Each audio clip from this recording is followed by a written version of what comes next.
শিরোনাম: ছায়াবাড়ির অভিশাপ। গ্রামের নাম আমড়াতলা। একসময় সবুজ ধানক্ষেত, বাঁশঝাড় আর পুকুরঘাটে ভরা এই গ্রাম ছিল শান্ত ও স্নিগ্ধ।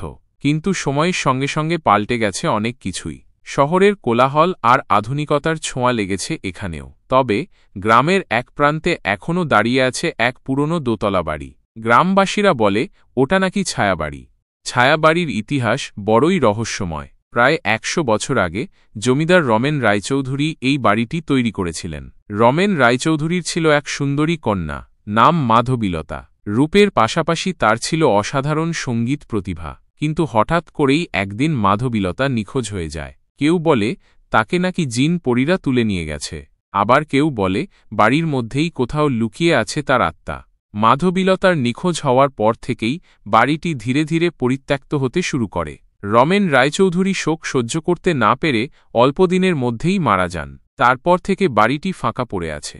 গ্রামবাসীদের মধ্যে একটা চাপা আতঙ্ক কাজ করে। তারা বিশ্বাস করে মাধবীলতার অভিশপ্ত আত্মা এখনও বাড়ির আনাচে কানাচে ঘুরে বেড়ায়। আমার নাম অরূপ। আমি একজন লেখক।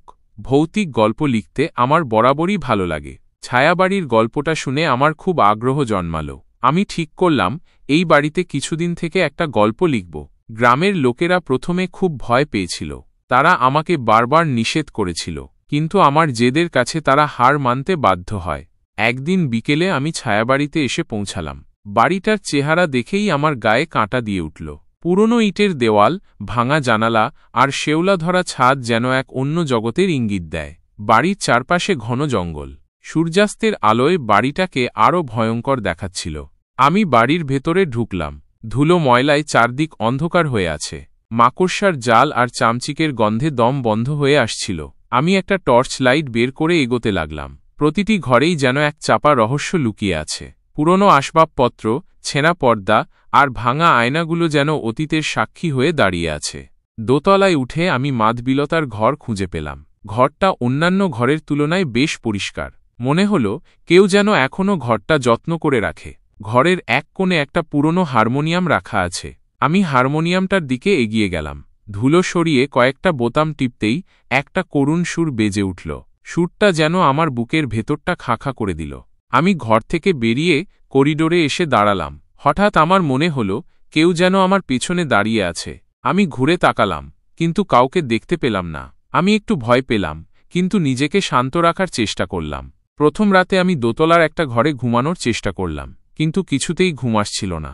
চারদিক নিস্তব্ধ, শুধু ঝিঁঝি পোকার ডাক শোনা যাচ্ছে। হঠাৎ আমার মনে হলো কেউ যেন আমার নাম ধরে ডাকছে। আমি ধর্মর করে উঠে বসলাম। ঘরটা অন্ধকার, কিছুই দেখা যাচ্ছে না। আমি টর্চ লাইট জ্বালিয়ে চারদিকটা ভালো করে দেখলাম, কিন্তু কাউকে দেখতে পেলাম না।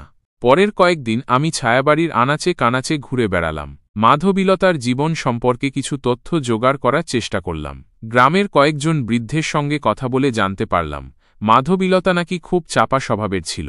সে সবসময় নিজের মনে গান করত আর কবিতা লিখত।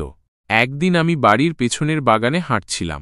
সেখানে একটা পুরনো কুয়ো দেখতে পেলাম। কুয়োর ধারে একটা ভাঙা পাথরের বেঞ্চ ছিল। আমি বেঞ্চে বসে কুয়োর দিকে তাকিয়ে রইলাম। কুয়োর ভেতরটা অন্ধকার, কিছুই দেখা যাচ্ছে না। হঠাৎ আমার মনে হলো কেউ যেন কুয়োর ভেতর থেকে আমার দিকে তাকিয়ে আছে। আমি ভয়ে কুয়ো থেকে চোখ সরিয়ে নিলাম। রাতে আমি আমার ঘরে বসে মাধবীলতার সম্পর্কে লেখাগুলো পড়ছিলাম। হঠাৎ আমার মনে হলো ঘরের তাপমাত্রা যেন কমে গেছে। আমি জানালার দিকে তাকিয়ে দেখলাম বাইরে ঘন কুয়াশা। কুয়াশার মধ্যে দিয়ে একটা ছায়া যেন আমার দিকে এগিয়ে আসছে। ছায়াটা ধীরে ধীরে ঘরের ভেতরে ঢুকল। আমি ভয়ে জমে গেলাম। ছায়াটা আমার দিকে এগিয়ে এসে ফিসফিস করে বলল, আমাকে মুক্তি দাও। আমি চিৎকার করে উঠলাম। ঘরটা আলোয় ভরে গেল। ছায়াটা মিলিয়ে গেল। আমি হাঁপাতে হাঁপাতে বিছানায় বসে পড়লাম। আমার সারা শরীর ঘামে ভিজে গেছে। পরের দিন সকালে আমি গ্রামের পুরোহিত মশাইয়ের কাছে গেলাম। তাকে ছায়াবাড়ির ঘটনাগুলো বললাম। পুরোহিত মশাই বললেন মাধবীলতার আত্মা এখনও শান্তি পায়নি। তাকে মুক্তি দিতে পারলে এই অভিশাপ দূর হবে। পুরোহিত মশাইয়ের কথা মতো আমি মাধবীলতার ঘরে গিয়ে তার হারমোনিয়াম বাজালাম। আমি তার লেখা কবিতাগুলো জোরে জোরে পড়তে লাগলাম। হঠাৎ আমার মনে হলো ঘরটা যেন আলোয় ভরে গেছে। মাধবীলতার আত্মা আমার সামনে এসে দাঁড়াল। তার মুখে একটা মৃদু হাসি। সে আমার দিকে তাকিয়ে বলল, ধন্যবাদ, তুমি আমাকে মুক্তি দিয়েছ। মাধবীলতার আত্মা মিলিয়ে গেল। ঘরটা আবার আগের মতো অন্ধকার হয়ে গেল। আমি হাঁপাতে হাঁপাতে ঘর থেকে বেরিয়ে এলাম। পরের দিন সকালে আমি ছায়াবাড়ি ছেড়ে চলে এলাম। গ্রামের লোকেরা আমাকে দেখে অবাক হয়ে গেল। তারা ভাবতেও পারেনি যে আমি জীবিত ফিরে আসব। ছায়াবাড়ির ঘটনাগুলো নিয়ে আমি একটা গল্প লিখলাম। গল্পটা খুব জনপ্রিয় হল, কিন্তু আমার মনে এখনও ছায়াবাড়ির স্মৃতিগুলো তাজা হয়ে আছে। আমি জানি মাধবীলতার আত্মা এখন মুক্ত, কিন্তু ছায়াবাড়ির রহস্য এখনও পুরোপুরি উন্মোচিত হয়নি।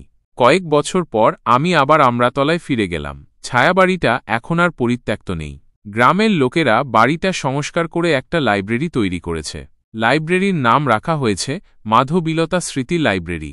আমি লাইব্রেরিতে ঢুকে দেখলাম সেখানে অনেক লোক বই পড়ছে। আমি মাধবীলতার ঘরে গেলাম। ঘরটা এখন একটা মিউজিয়াম। সেখানে মাধবীলতার লেখা কবিতা, গান আর ছবি রাখা আছে। আমি মাধবীলতার ছবিগুলোর দিকে তাকিয়ে রইলাম। তার চোখে এক গভীর বেদনা লুকিয়ে আছে। আমি জানি ছায়াবাড়ির অভিশাপ হয়তো দূর হয়েছে, কিন্তু মাধবীলতার বেদনা আজও অমলিন।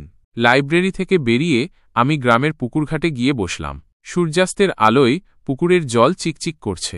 আমি ভাবছিলাম ছায়াবাড়ির ঘটনাগুলো কি শুধুই একটা গল্প, নাকি এর মধ্যে লুকিয়ে আছে কোনো গভীর সত্য। হঠাৎ আমার মনে হলো কেউ যেন আমার পাশে এসে বসেছে। আমি ঘুরে তাকালাম, কিন্তু কাউকে দেখতে পেলাম না। আমি একটু ভয় পেলাম, কিন্তু নিজেকে শান্ত রাখার চেষ্টা করলাম। আমি আবার পুকুরের জলের দিকে তাকিয়ে রইলাম। হঠাৎ আমার কানে একটা মৃদু সুর ভেসে এল। আমি সুরটা চিনতে পারলাম। এটা মাধবীলতার হারমোনিয়ামের সুর। আমি চারদিকে তাকিয়ে দেখলাম, কিন্তু কাউকে দেখতে পেলাম না। আমি বুঝতে পারলাম মাধবীলতার আত্মা এখনও এই গ্রামে ঘুরে বেড়ায়। সে হয়তো এখনও তার মুক্তি খুঁজে চলেছে। আমি পুকুরঘাট থেকে উঠে গ্রামের দিকে হাঁটতে লাগলাম। আমার মনে হল ছায়াবাড়ির রহস্য হয়তো কখনো শেষ হবে না। এই গ্রাম, এই বাড়ি আর মাধবীলতার আত্মা সবকিছুই যেন এক অমোঘ রহস্যের জালে বাঁধা।